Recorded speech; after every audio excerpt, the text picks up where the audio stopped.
Tem pigmeus também. Mas, por exemplo, a idade do pessoal antediluviano, que eles viviam muito, Uhum. isso é... Você acha que é uma metáfora ou realmente eles viveram muito? Bom, uma explicação científica para longe de qualquer questionamento eu não posso ter aqui, eu tenho que ser honesto com você. Tá. Há muitos pontos obscuros. E Eles eu, viviam quantos anos mesmo? às vezes, séculos. Séculos? Por exemplo, a Matusalém. Matusalém, 969 anos. Caramba. Então, assim, existem coisas da história que estão além do meu alcance observacional. Mas também na física, isso não me atrapalha a minha fé, eu explico Sim, por sim. quê. São pontos obscuros, mas aqueles que estão esclarecidos já me dão base para saber que se algum dia eu não entender aquele outro, ele é um absurdo. Mas não são erros de tradução. Não. Esse caso aí, eu vou até explicar a questão da data. Só deixa eu dar um exemplo. Tá. A física quântica pegou a física de Einstein e jogou na lata do lixo. Não funcionavam aquelas leis. Nada. Não. Gravidade, nada. Na física quântica, esquece tudo que você estudou de Einstein, porque na física quântica não funciona. E tem muitos buracos na física quântica. Agora, nenhum físico se torna incrédulo com relação à física por causa das coisas que ele não consegue entender. Tá certo? Ele só fala o seguinte, olha, até aqui eu consegui ir, ali está obscuro. Com a Bíblia é a mesma coisa. Mas vamos ao ponto. Existe um artigo científico muito interessante que uma vez fez uma análise sobre a vitamina C. Você sabe que teve uma época que houve muitos estudos sobre vitaminas, as vitaminas no corpo e o poder de longevidade delas. Linus Pauling, da tabela periódica, aquele cara que todo mundo odiou no ensino médio, que ficava decorando, né, e colocava uns nomezinhos para aprender, NaCl, aquela coisa toda lá. O Linus Pauling foi um desses pioneiros. Eu não posso emitir juízo de valores sobre como é que está hoje a pesquisa das vitaminas, porque não é minha área. Mas durante algum tempo chegaram à conclusão, por exemplo, que a síntese da vitamina C no organismo permite ao indivíduo viver de 20 a 40 vezes a equação da infância dele. 20 a 40 vezes. Então vou te dar um exemplo. O papagaio sintetiza a vitamina C dentro do organismo dele. O papagaio vive 80 anos. 80 anos. E um papagaio se torna adulto por volta dos 20 anos. Então você vê, se ele se torna adulto com 20 anos, ele vive 40 vezes, né? Se eu estou fazendo correto a conta aqui, desculpe-me, 10 anos, 40, acho que é 40 vezes, 20 ou 40 vezes a fase da infância. Então você tem que fazer a conta.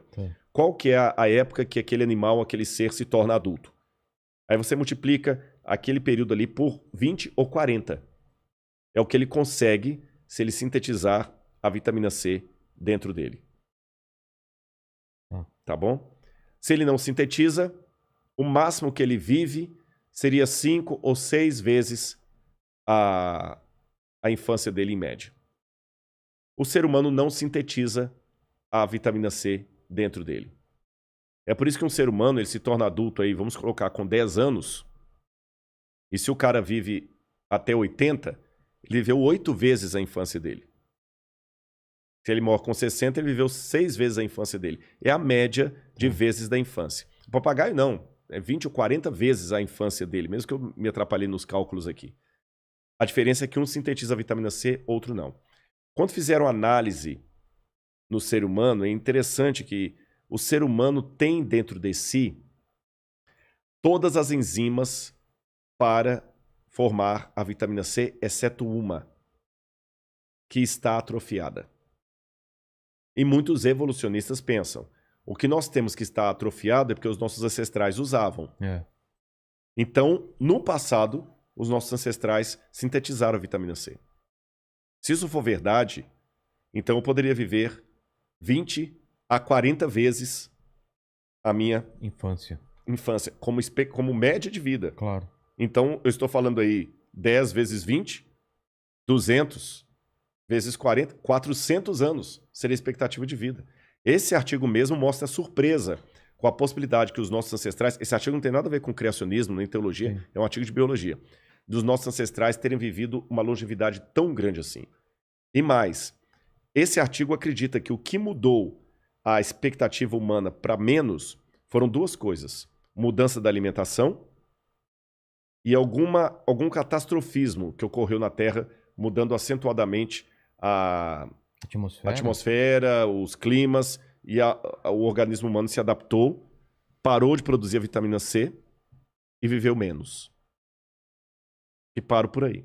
Entendi. Você entendeu? Eu não posso ir muito mais além, porque o artigo também não se estendeu, mas eu tenho pelo menos um vislumbre. Claro. Que alguma possibilidade mínima e racional dos seres humanos terem vivido muito no passado pode ter acontecido.